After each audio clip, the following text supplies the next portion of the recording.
quiet, right? And those bosses ended up finding out the hard way. Take a listen. Now, everything you heard is why I, the actual owner of the Alaska Cannabis Club, will be dedicating all of my energy toward fighting for freedom and fairness, which begins with legalizing marijuana here in Alaska. And as for this job, well, not that I have a choice, but I quit. All right, we apologize for that. We'll be right back. Oh, like she doesn't know how to respond to that. How do you respond to that, right?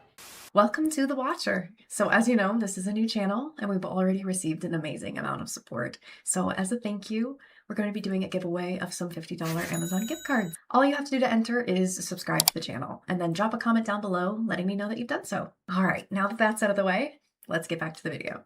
In 2014, Samuel L. Jackson was being interviewed on KTLA News when the interviewer confused him with Lawrence Fishburne. Samuel immediately called it out, live, and you could feel how uncomfortable it got. It went viral almost instantly, and people start to question the interviewer's professionalism. I tell you what, you working for Marvel, the Super Bowl commercial, did you get a lot of reaction to that Super Bowl commercial? What Super Bowl commercial? Oh, you know what? I've admit my mistake. You know what? See, you're as crazy as the people on Twitter. Right. I'm not Lawrence Fishburne. I know that. That was my fault. My mistake. You know what? We don't all look alike. Flavia, you're exactly we may be all black and famous. You but are we all don't look guilty. alike. I am guilty. Next question. I am guilty. He thought you were Bob Dylan. Right. That's right. You're the entertainment reporter. I know. You're the entertainment reporter Right. for this station. Vlog. And you don't know the difference between I me and know. Lawrence Fishburne? My mistake. My mistake. I apologize.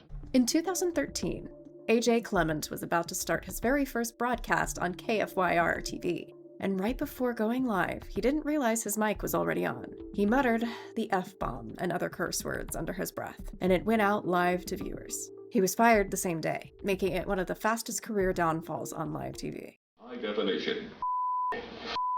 Good evening, I'm Van Chu. You may have seen our news from AJ on NBC North Dakota News, and he'll be joining the weekend news team as my co-anchor. Tell us a little bit about yourself, AJ.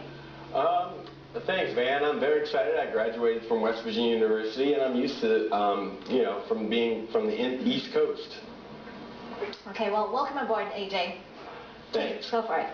Fatal ATV crash happened yesterday in Williams. In 2018, during a live episode of American Idol on ABC, Ryan Seacrest was speaking with Katy Perry on stage. During the exchange, he made a comment about her appearance that came across as oddly personal and slightly out of place for a live broadcast. It was brief, but noticeable enough that viewers picked up on it right away. And around that same time, allegations about inappropriate workplace behavior involving Seacrest had also surfaced, which led people to look at moments like this more closely.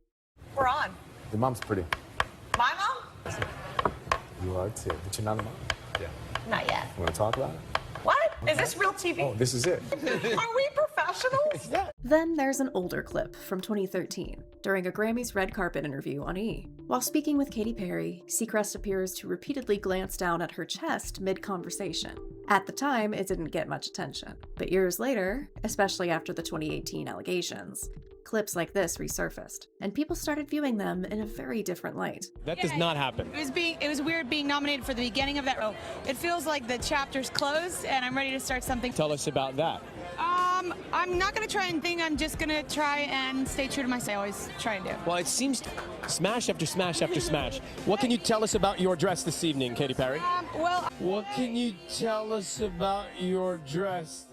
Something that we talked about at the top of the hour, how the Trump administration is handling the transition with the incoming Biden team, or not handling it, we should say, to a certain extent. This time, it involves our intelligence community.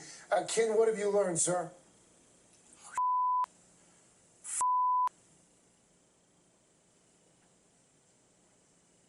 Okay.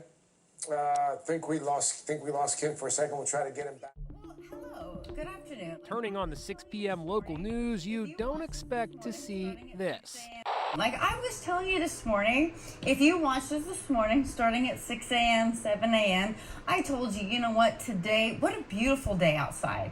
It is just amazing. More than 50 million people across the country's southeast are under warnings for excessive heat. And boy, don't you know that? And when she tosses to the weather, she calls the meteorologist by the wrong name and just keeps stumbling. This weekend right here is so amazing. Meteorologist Craig Adams is right here with Craig Adams. Why did I say that? In 2009, David Letterman opened his show in a completely unexpected way.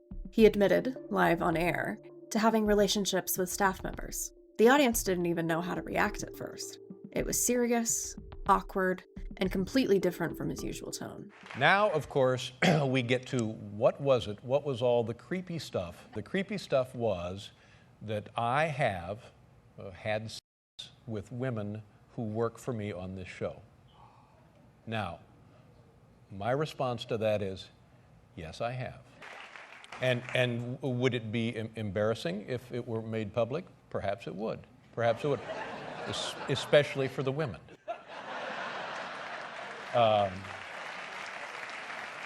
In 2015 on E!, Juliana Rancic was discussing Zendaya's Oscars look, where she wore her hair in locks. During the segment, Rancic joked that her hair probably smelled like weed. The comment sparked immediate backlash, with many calling it offensive and based on stereotypes about black hair. Zendaya responded publicly, and the situation quickly escalated. Not long after, Rancic stepped back from the show, and the moment became one that followed her career for years. I love Zendaya's style, and I love when she has the little hair. She just had it. I think she's such a tiny frame that this hair to me overwhelms her. Like, I feel like she smells like patchouli oil. Or weed. To say that an 18-year-old young woman with locks must smell of patchouli oil or weed is not only a large stereotype, but outrageously offensive. I want to say to Zendaya and anyone else out there that I have heard that I am so sincerely sorry. This really has been a learning experience for me. I've learned a lot today. And this incident has taught me to be a lot more aware of cliches and stereotypes, how much damage they can do. Je suis en live, effectivement, absolument, Maxime. Il n'y aura pas de croche-patte. Maxime, vous jouez les prolongations, qu'est-ce que vous faites? Qu'est-ce que vous faites? Bon, Maxime Amou qui est très en forme. Qu'est-ce que vous faites encore là, Maxime? Clairement, tout ça. Et puis voilà quoi. Et puis là, je vais rentrer chez moi. Et ben, vous souhaite une bonne soirée, vous avez l'air très en forme, Maxime, voilà. Henri, je continue de me promener dans les allées de Roland-Garros. Allez, à tout à l'heure, Marie. On vous retrouve tout à l'heure, ne vous inquiétez pas. In 2013, Paula Deen appeared on NBC's Today Show after facing backlash over past comments revealed in a lawsuit, including her admitting to using a racial slur in the past. The situation had already escalated quickly, with brands dropping her and her shows being pulled. This interview was meant to be her chance to explain and take accountability, but instead, she came across emotional and defensive, making the backlash even worse. What went wrong happened during her deposition for a lawsuit, where she admitted to using language, leading Walmart, Smithfield Foods, Caesars Casinos, and the Food Network to end their deals. I want to apologize to everybody for the wrong that I've done. My children, my team, my fans, my partners, I beg for your forgiveness. حين يتم الحديث عن الانحراف فالمنحرف هو الذي يؤيد غلطته. المنحرف هو الذي يقايض المواقف. انت اللي بتقايض. هو الذي يقايض المواقف بالمكاسب. انت اللي تقايض وانت اللي هو اللي بدي هو الذي قبل ليخرس لو سمحت هو الذي يتنطط انت اللي يتنطط بالحب بالبذاء ويخلي من يدفع اخرس. لا انت اللي بدأت. انا اخرس. لا يا انت اللي بدأت. يا شاكر انت اللي شاكر يا اخوان انت اللي بدأت. لا يا انت اللي بدأت. يا سامي لا. In 2006, BBC News accidentally brought the wrong man into a live interview. Guy Goma thought he was there for a job interview, but suddenly found himself live on air being asked about a major tech story. You can literally see the confusion on his face, but he just goes along with it. Viewers found this mistake to be extremely unprofessional, saying that someone definitely needs to be fired. Well, the judge in the case, as we've heard, has just ruled in favour of Apple Corp, that's the record label. So what does this all mean for the industry and the growth of music online? Well, Guy Cuny is the editor of the technology website News Wireless. Hello, good morning to you. Good morning. I'm very surprised to see this verdict to come on me, because I was not expecting that. When I came, they told me something else, and I'm coming. You got an interview there, so it's a big surprise anyway. A big surprise. Exactly. Yes, yeah. Filled in with some air, Okay, not so as low of pressure, but Camille. Chad, let me talk, Carol. Translate that for us. I don't know what that means. What does that mean? Well, if you would let me talk. Just shut up, will you? Will you shut up? Will you give it to me again, please? God damn it. Just start it from the beginning. Don't tell me to shut up, asshole. I can't hear. Let's just relax for a minute. Okay, shoot. I need Julie to put a jacket on because we're all in white. I asked her before we came on. Julie, you need to put a jacket on. Flat out, I haven't had time. Does someone? Come on, I told you 2 hours ago. We know. Amber, if it's an issue, I can get on out of here. It is an issue. Go and grab a jacket. Jenny, someone able to grab me a jacket, please? At the 2009 MTV Video Music Awards, Taylor Swift was in the middle of her acceptance speech when Kanye West walked on stage, grabbed the mic, and said Beyoncé deserved the award instead. It happened completely live, and within minutes, the backlash was everywhere. I always dreamed about what it would be like to maybe win one of these someday, but I never actually thought that would happen. Yo, Taylor, I'm really happy for you. I'm gonna let you finish, but Beyonce had one of the best videos of all time. One of the best videos of all time. In 2006, during a red carpet interview for E!, he was speaking with Scarlett Johansson. Mid-interview, he repeatedly touched her and commented on her appearance. Even though they were having a friendly conversation, you can see her subtly leaning away and trying to reposition herself. At the time, it wasn't widely called out, but years later when the clip resurfaced, viewers pointed to it as a clear example of uncomfortable on-camera behavior. I want to know about the underwear you have on tonight, Missy. Not much. Not much, except there's something going on underneath there. It's all built in. There's a cantilever. Oh, it's all built in. Yes, that's the Valentina way. I just want to feel it. Ooh. Oh, that's totally working. On? Wow, I love that. I'm just taking notes for the next time I make a red push-up. Oh, Gosh, there we go. Here we go. It's a little slow-mo. Look at that. I mean, you can't. Why? Why? He's so hands-on. You know why? Because he's allowed to do that, Ryan.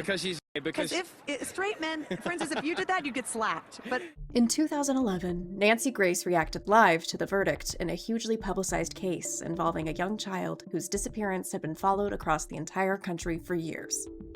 The case had been all over the news, and a lot of people had already formed strong opinions about what they thought happened. When the mother was found not guilty, Nancy Grace didn't just report the outcome. She looked visibly upset and frustrated, even admitting disagreeing with the verdict on air. For a news anchor, especially during such a sensitive case, viewers felt like that reaction crossed a line. Almost immediately, people started questioning whether she was reporting the news or reacting to it. The defense team is inside a bar having a champagne toast right now. Now, you know what? I'm not a preacher, and I'm not a rabbi. But there's something wrong with that. Now, I know it is our duty as American citizens to respect the jury system. But I know one thing. Somewhere out there, the devil is dancing tonight.